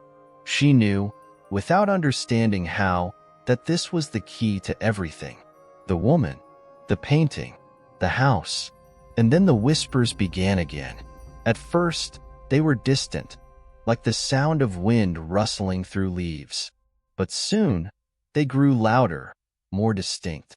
It was as if the very walls of the house were speaking, murmuring in a language that was not her own, not human at all. She couldn't understand the words, but the feeling behind them was unmistakable. Fear, despair, madness. It was the same feeling she had experienced in the workshop, but now it was inside her, crawling through her veins, suffocating her from within. The air thickened, and the weight of the room became unbearable. She tried to step back, but her legs refused to obey.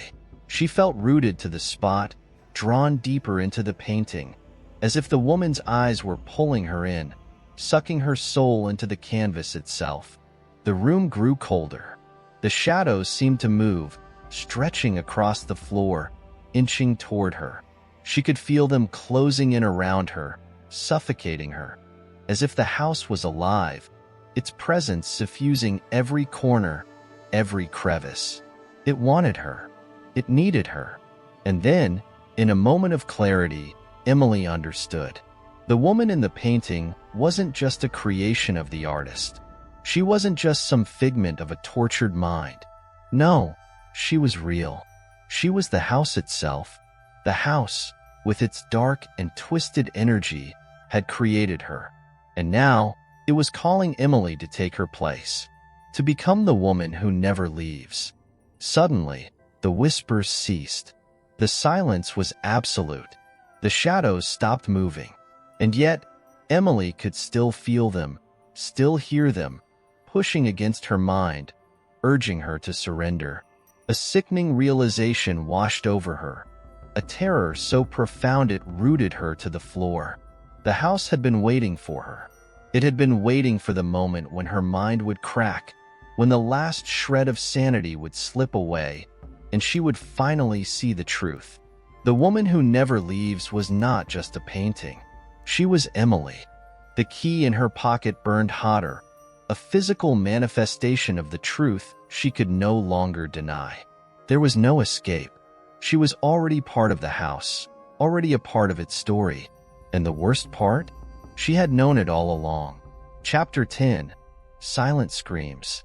The moment Emily grasped the terrible truth, a veil seemed to lift from her mind, but in its place, something darker emerged.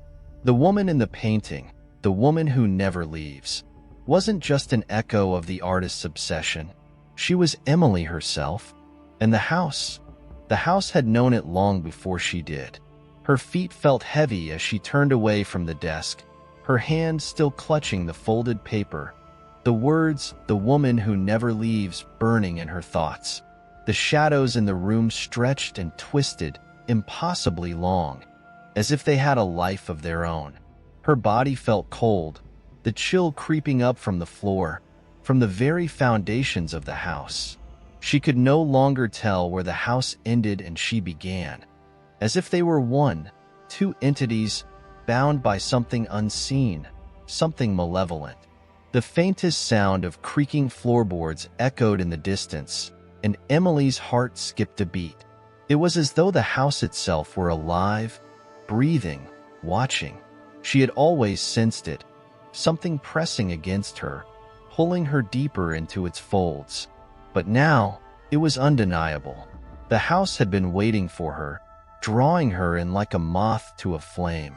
And Ethan? He was nowhere to be found.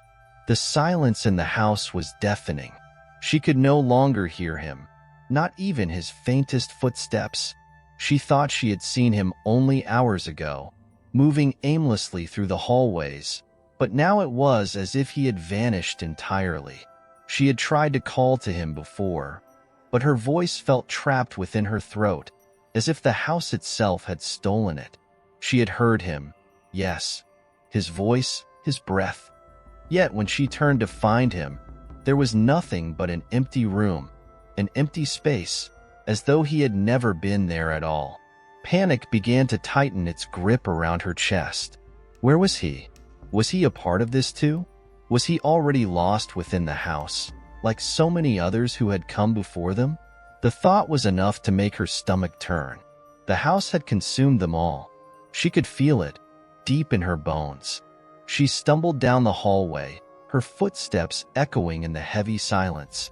The walls closed in around her, and the air grew thick, oppressive, as though she were walking through a fog that only she could see. The paintings on the walls, the same grotesque figures she had seen earlier, seemed to watch her with eyes that followed her every movement. The colors were darker now, more intense, as though the very brushstrokes bled into her thoughts, poisoning her mind with their images. Her hand brushed against the wall as she walked, the cold surface sending a jolt through her body. A sharp chill ran up her spine, and for a moment, she thought she felt a pulse beneath the skin of the stone. Her heart raced, and she pulled her hand away as though burned. The hallway stretched on, but the end seemed impossibly far. She wasn't sure where she was going anymore. The house had become a maze, one without an exit, one that twisted and warped itself as if it were alive. It was pulling her deeper, deeper into its heart, into its core. She had already given so much of herself to it. What more would it take?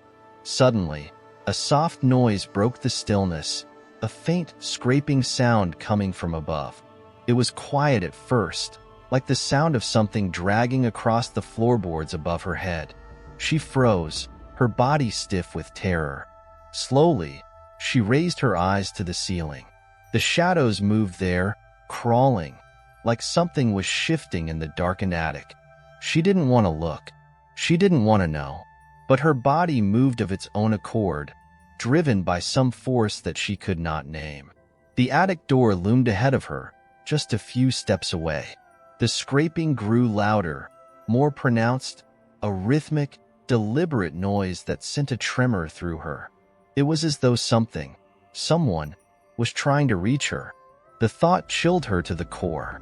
As she approached the door, the temperature dropped further, and the air grew impossibly still. She reached for the handle, and her fingers brushed against the cold metal, but before she could turn it, a sharp bang echoed from inside, followed by a low, guttural groan. Emily recoiled, her breath catching in her throat. The sound reverberated through her chest, shaking her to her very core. Her instincts screamed at her to run, to flee from this place, but her legs wouldn't move. She was rooted to the spot, the key in her pocket suddenly feeling heavier than ever.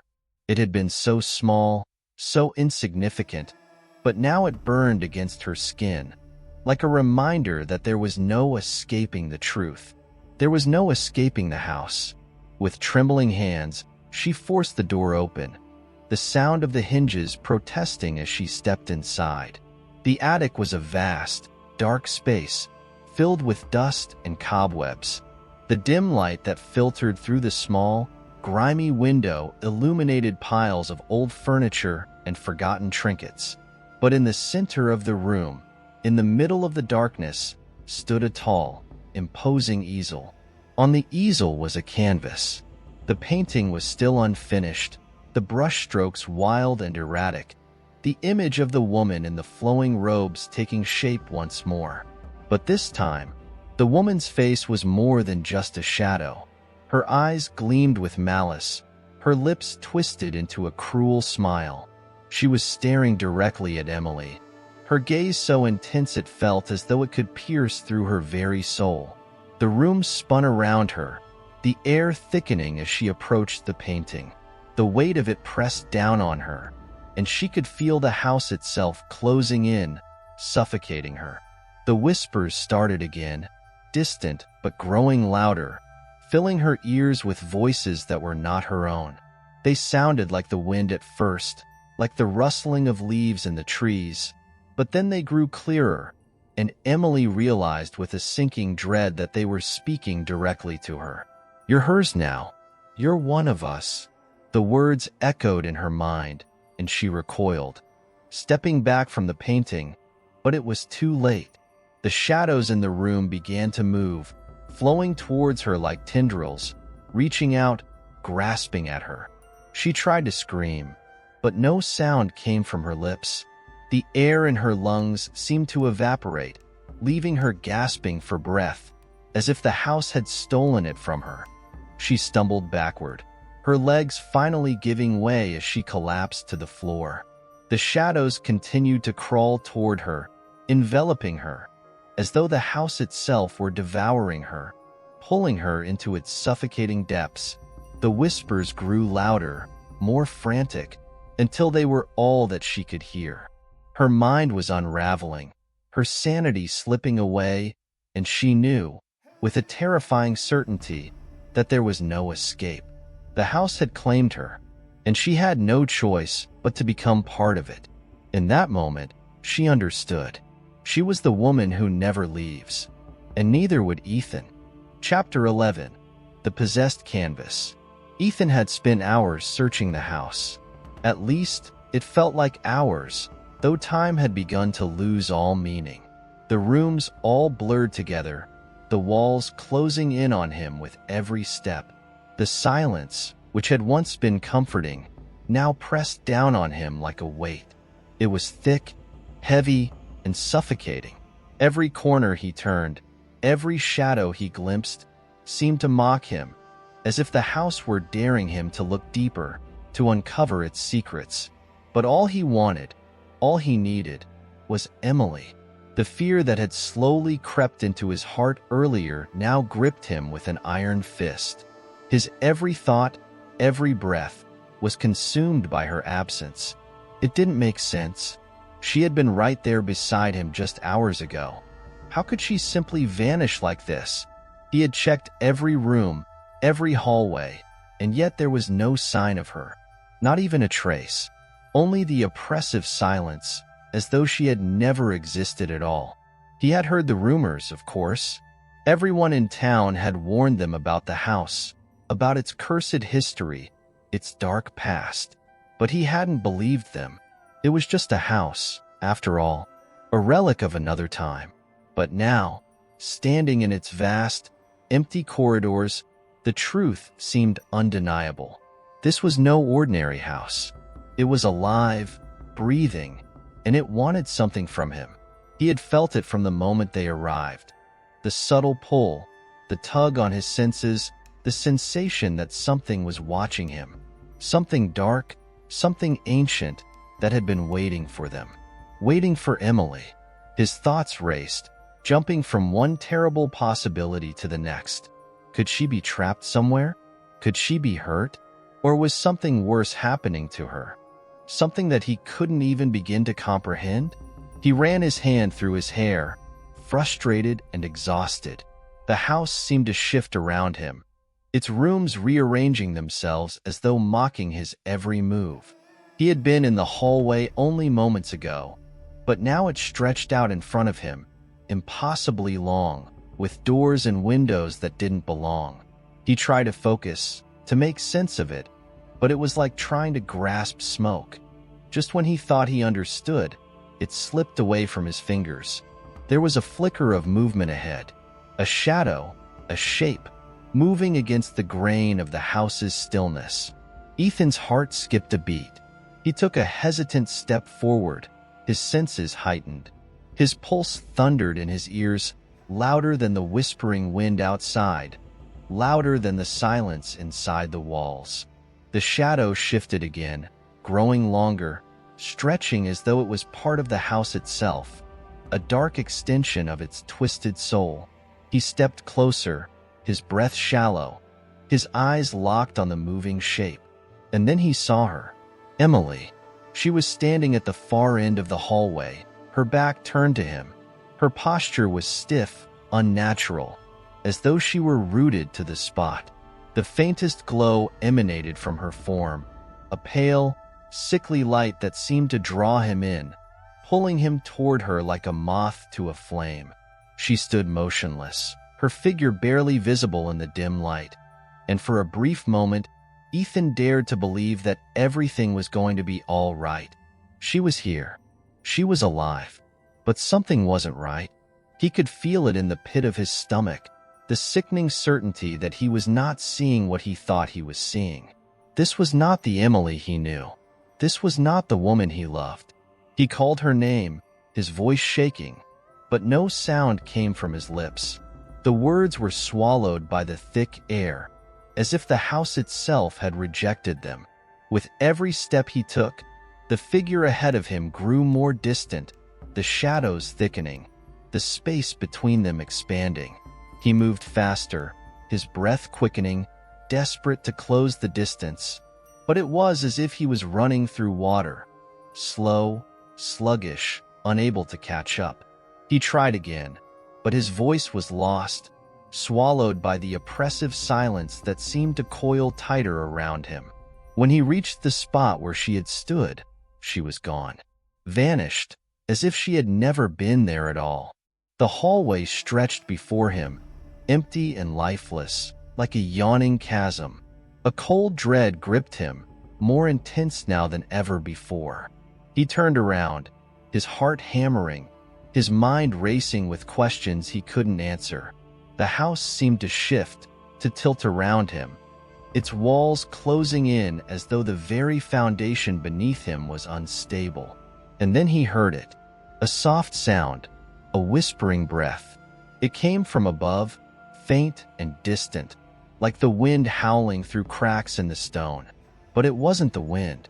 It was her. Ethan. The whisper was so faint, so soft, that he could hardly believe it. His name, spoken in a voice that was both familiar and not. He had heard that voice before, felt it against his skin, like a warm breath on a cold night. It was Emily, but it wasn't Emily. It was something else. something more. The whisper grew louder, more insistent, pulling him toward the stairs leading up to the attic. The attic? No, he had been in the attic. There was nothing there. There couldn't be anything there. But the whisper called him again. Ethan, come to me. It was a command now, not a plea, not a cry.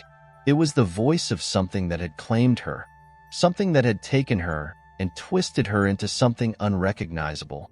But he couldn't stop himself. He had to go to her. He had to find her, even if it meant descending deeper into the house's madness. He had no choice. He hurried up the stairs, the wood creaking beneath his feet, the noise deafening in the silence. The whisper grew louder still, so close now that he could almost feel it in his bones. It echoed in the space around him, reverberating off the walls, pulling him forward with a force that felt physical. When he reached the top of the stairs, he stopped. The attic door was open, just a crack, but that was all it took. The air around it felt thick, dense with something heavy and ancient, something that had been waiting. And then, as if compelled by something outside of himself, Ethan stepped into the attic. The door slammed shut behind him. The room was dark, colder than anything he had felt before. The faint glow from the window did little to pierce the shadows, casting long, flickering shapes against the walls. And there, standing at the far end of the room, was Emily. Her figure was still, her back turned to him. She was staring at the easel, the unfinished painting of the woman in the flowing robes. But this time, the painting was different. The woman's face was clearer now, her features more defined, her eyes gleaming with a terrifying light. Emily's hands were raised, trembling slightly, as if she were reaching for the canvas. Her body was rigid, unnatural, and her movements were slow, deliberate. She was no longer the Emily he had known. She was something else now, something trapped in the house's grip. He reached out to her, but before he could take another step, the room darkened further. The shadows stretched out from the walls, crawling toward him, suffocating him in their cold embrace. The air grew heavier, thicker, pressing against his chest, suffocating him. The painting flickered again, the woman's smile widening, becoming grotesque. And then, in the dim light, Emily turned toward him. Her eyes were wide, unblinking, and her face was blank, expressionless. "You're too late," she whispered. The darkness closed in around them, and Ethan could do nothing but stand frozen, unable to breathe, unable to move. Chapter 12. Fragments of Reality. The air in the attic had thickened, heavier than it had ever been. The darkness seemed to cling to Ethan's skin, seeping into his bones, the shadows swirling around him like a storm he could not escape.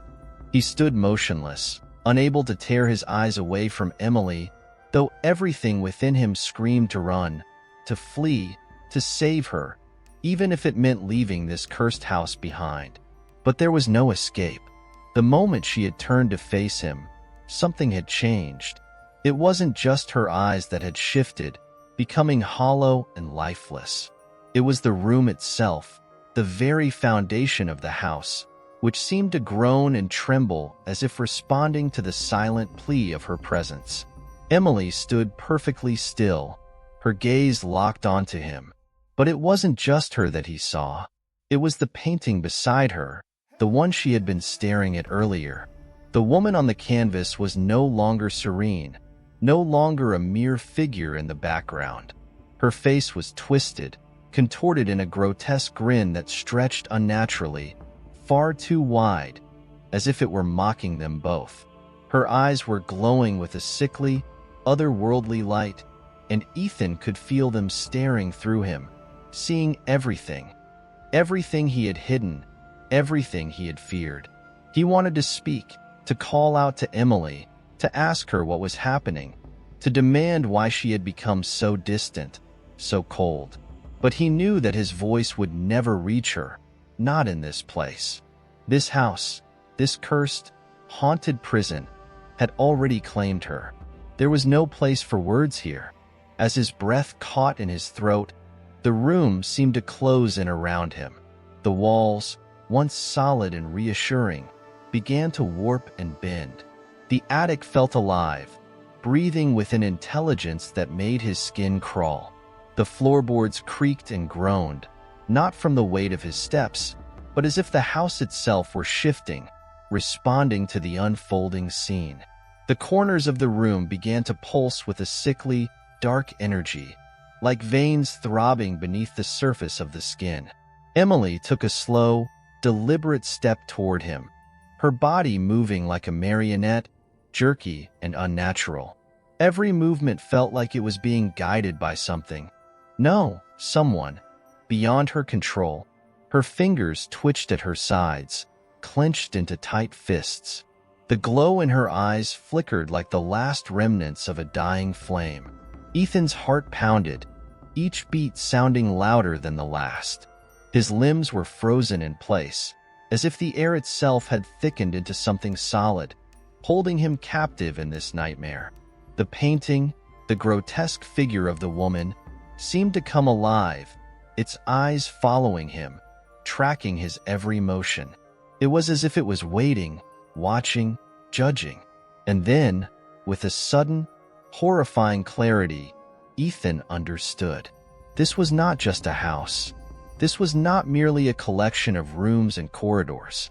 This was a living entity, an entity that had been feeding on fear, on darkness, on despair, for as long as it had stood. And it had found its latest victim in Emily. He had sensed it from the beginning. The strange pull of the house, the feeling that it was watching them, waiting for them to arrive. The whispers in the night, the creaking walls, the eerie atmosphere. It had all been leading up to this moment. The house had been calling to Emily, drawing her closer, luring her in like a moth to the flame. And now, it had claimed her. But why? Why Emily? What had she done to deserve this? His eyes darted to the painting again, his gaze locking onto the woman's cruel smile. The connection between the two was undeniable. There was something, someone, in that painting, something tied to Emily, to her past, to this cursed house. Ethan could feel it now, like a cold hand tightening around his chest. He was not going to let the house have her, not without a fight. He took a tentative step forward, then another. The house seemed to shift beneath his feet, making him hesitate. The floorboards groaned in protest, the sound deafening in the silence. Every movement felt like it was being watched, calculated. But the closer he got to Emily, the further away she seemed. He could see her now, her once vibrant face drained of color, her features sharp and gaunt.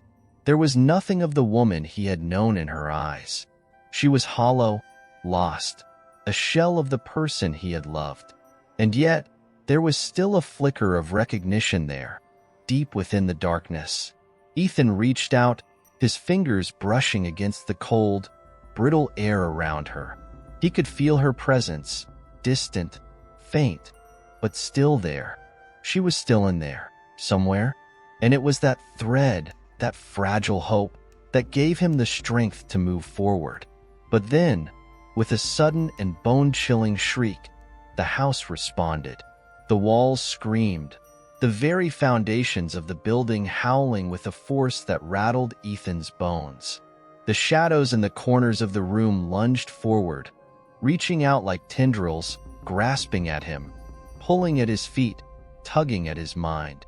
The temperature in the room dropped, the cold creeping into his skin, into his soul. His breath came in ragged gasps, the air freezing in his lungs.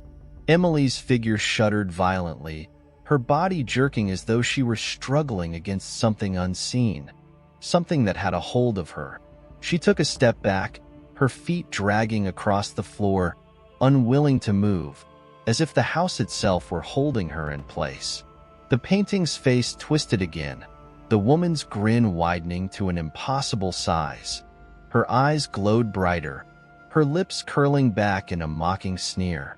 She seemed to be laughing at him, laughing at them both. Ethan's pulse raced, his mind screaming with the knowledge that he was too late. The house was playing with him now, feeding on his fear, on his desperation. It had always been part of the plan, luring them in, weaving its dark threads into their lives, until they had no choice but to fall into its grasp. And then, with a final, deafening roar, the room went silent. The house stilled, its tremors ceasing as suddenly as they had begun. The oppressive cold vanished, replaced by a suffocating heat that filled the room like a blanket. And there, in the silence, Emily was gone.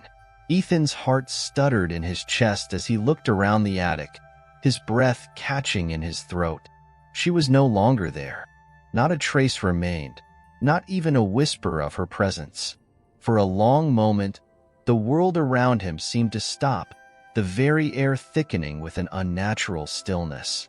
The house, it seemed, was waiting for him, watching him, waiting to see what he would do next. But there was no choice anymore. He could no longer turn back. The house had claimed Emily, but he was still here, and he would not leave without her, even if it meant descending deeper into madness. Chapter 13. Bound to the house. The silence that had fallen over the attic was suffocating. Ethan stood frozen in place, his mind racing, heart pounding as he searched for any sign of Emily. But there was nothing. The air around him felt thick with malevolent energy, as if the house itself were watching, waiting. His eyes darted across the darkened room, but nothing seemed to make sense anymore. Time had become fluid, each second stretching into eternity as the house seemed to pulse with a rhythm of its own. The temperature in the room was stifling, the heat pressing against his skin, seeping into his very bones. He could feel the weight of the house bearing down on him, suffocating him, as if it were trying to swallow him whole. The walls, once solid and steadfast, now seemed to lean in, their edges distorting, warping in ways that defied logic. The house was alive, breathing with a pulse that echoed deep within the floors and walls, an ancient, malevolent force that had waited for this moment. Ethan's breath came in shallow gasps, the air thick and oppressive. His thoughts spun in endless circles, trying to make sense of everything that had happened. Emily had disappeared, vanishing without a trace. She had been standing right in front of him, her eyes empty, her face pale and gaunt. And yet, now she was gone. Had the house taken her? Had it claimed her as it had claimed so many before? Or was there something else at play here? The painting. He had seen it. The twisted, distorted woman on the canvas, her eyes glowing with a malevolent light. That grin. It had been mocking him, mocking them both. Was that the key to understanding this madness? What had Emily seen in that painting? What had drawn her to it? Was the house itself pulling the strings, manipulating them, bending their will to its own? A sudden noise snapped Ethan out of his spiraling thoughts. A faint creak from somewhere below, followed by a soft, rhythmic thumping, like the sound of footsteps echoing through the house. His heart lurched in his chest. Someone was here. Someone was walking, moving through the house, and the footsteps weren't his. They weren't the footsteps of anyone he knew. Ethan's pulse quickened, his legs stiff as he took a cautious step toward the door. Every instinct screamed at him to turn and run, to escape before whatever force had overtaken Emily could claim him as well. But there was no escaping now. Not anymore. The house had them all in its grasp, and it wasn't going to let go until it had devoured everything. With each step Ethan took toward the door, the thumping grew louder, more frantic, as if something or someone was drawing closer. The house seemed to respond to the sound, its walls groaning and creaking as though alive, as if it were listening, anticipating. The shadows stretched longer, more unnatural, twisting into shapes that made Ethan's skin crawl. He could feel them following him, encircling him, pulling at his sanity. The very walls seemed to breathe, expanding and contracting like a living thing, suffocating him with every passing second. The door groaned as he pushed it open, the sound like a scream that echoed through the empty halls. He stepped into the hallway, the darkness consuming him as he moved forward, each step feeling like it took him deeper into the heart of the house. The air grew colder with every passing moment, the oppressive heat of the attic replaced by an unnatural chill that made his skin prickle with dread. The thumping continued, growing louder, more insistent. It was coming from below, from the floor beneath him, echoing through the wooden beams like a heartbeat. But it wasn't the sound of footsteps anymore. It was something else, something far worse. It was a pounding, relentless, as if the house itself were trying to break free, trying to tear itself apart.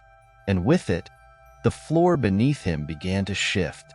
The once sturdy wood creaked and groaned, bending unnaturally, as if the very foundation of the house were crumbling beneath him. Ethan's breath caught in his throat. Something was wrong. This was not just a house. It was a living, breathing entity, and it was angry. The pounding grew louder, faster, until it became a deafening roar that filled his ears, drowning out everything else. And then, with a suddenness that made Ethan stumble back in terror, the floor beneath him gave way. He fell, the ground opening up beneath him like a yawning abyss, pulling him into the depths of the house. His body crashed against the wooden beams, the impact knocking the breath from his lungs. His vision blurred, the edges of his world spinning into darkness, and for a moment, he thought he had died. But then, just as quickly, the darkness receded, and he found himself lying on cold, damp stone, his body aching from the fall. Ethan pushed himself to his feet, his heart racing. But when he looked around, he realized that he wasn't in the attic anymore. He was in a different part of the house, a place he had never seen before. The walls here were cracked, covered in a thick layer of dust, as though the room had been abandoned for centuries. But there was something about it that felt wrong. The air was thick with the scent of decay, the musty stench of forgotten memories and lost souls. In the corner of the room, something caught his eye. A faint, flickering light, like a candle burning in the distance.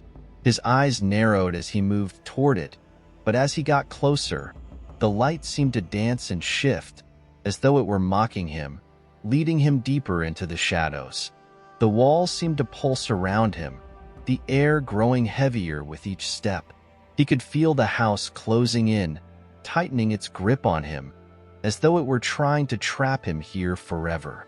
The light flickered again, and Ethan's hand reached out toward it, almost as if drawn by some unseen force. His fingers brushed against the cold stone wall, sending a shiver through his body. And then, in that instant, the light disappeared. The room fell into complete darkness. A low, guttural sound echoed through the chamber, a sound that seemed to come from all around him. It was the sound of something moving, something ancient, something hungry. The walls trembled, the very ground beneath his feet shaking as the house seemed to come alive with malevolent intent. Ethan's pulse raced as he turned, but it was too late. He could feel it. Something was behind him, something watching him. And then, as the darkness swallowed him whole, he realized the truth.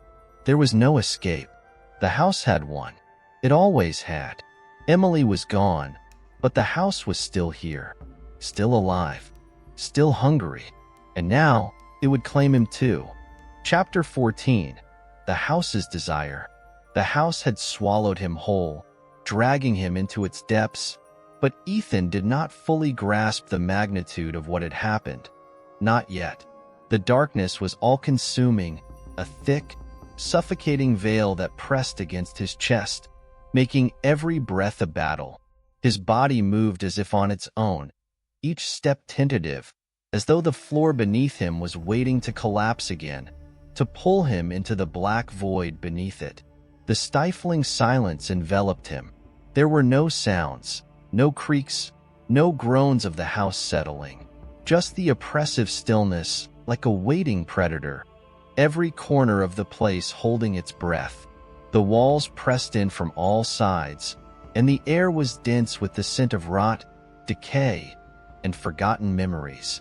Ethan could feel the weight of the house, an ancient force that seemed to exist beyond the natural world, a thing of nightmares brought to life. Every movement he made sent ripples through the atmosphere, and as his eyes adjusted to the dimness, he saw it, the faint outline of a door. It was slightly ajar, beckoning him, the promise of something unknown, something hidden. His feet carried him toward it without thought, his body responding to an impulse, a whisper deep in his mind, urging him to open it. When his hand gripped the cold, tarnished doorknob, the sensation of touch felt alien, as if the door itself were not truly solid. It was as if it were an illusion, something that didn't belong in this world. The knob turned with a sickening groan, the air around it thickening, as if the house itself was unwilling to let him pass. The door creaked open, and Ethan stepped through. The room was vast, yet impossibly cramped. The space felt wrong, distorted. The air was heavy, thick with the scent of dust, of something that had long been forgotten. Shadows clung to the walls like cobwebs, their shapes constantly shifting, stretching, as though they were alive. Ethan's eyes scanned the room, trying to make sense of it, but his mind refused to cooperate. There was a persistent, gnawing sensation in the back of his mind, a deep, unsettling feeling that this room was not meant for him, that he had crossed into something else entirely. The walls were lined with grotesque paintings, distorted images that flickered in the corner of his vision, faces twisted in agony, eyes that seemed to follow his every movement. And at the center of the room was a single pedestal, bathed in a strange, sickly light. Upon it lay a book, bound in black leather. Its surface was covered in intricate symbols, too complex and alien to be read by human eyes. Ethan could feel the weight of the book before he even touched it. It called to him, the energy of it pulling at the edges of his consciousness. Every instinct screamed at him to turn away, to flee, but his legs moved of their own accord, bringing him closer, one step at a time.